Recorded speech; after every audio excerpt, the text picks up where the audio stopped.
বিসমিল্লাহির রহমানির রহিম।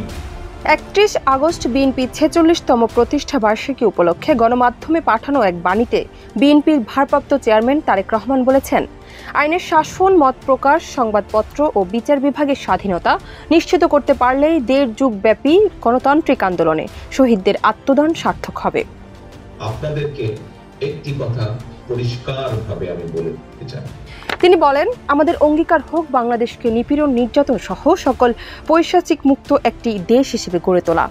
দেশ জুড়ে যেন আর কখনোই গুম, গুপ্ত হত্যা, বিচার বহির্ভূত হত্যা, নারী ও শিশুদের উপর পৈশাচিকতা, সন্ত্রাস, চাঁদাবাজি, দুর্নীতি, টাকা পাচারের মতো ঘৃণ্য বিভীষিকার পুনরাবৃত্তি না হয়। দেশের স্বাধীনতা, সার্বভৌমত্ব রক্ষা ও বহুদলীয় গণতন্ত্রের ধারা আবারও পুনঃপ্রতিষ্ঠা করাই এখন বিএনপির মূল লক্ষ্য। তিনি আরো বলেন, দেশের স্বাধীনতা, সার্বভৌমত্ব রক্ষায় আমাদের এই প্রিয় দল অতন্ত্র প্রহরীর ভূমিকা পালন করছে। নির্বাসিত গণতন্ত্র আদায়ে অকাতরে জীবন উৎসর্গ করেছে অসংখ্য নেতাকর্মী।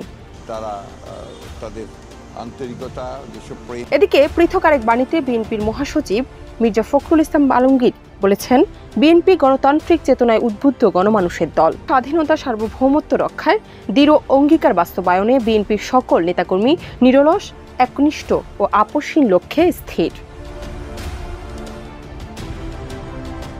ডেস্ক রিপোর্ট, দেশ রূপান্তর।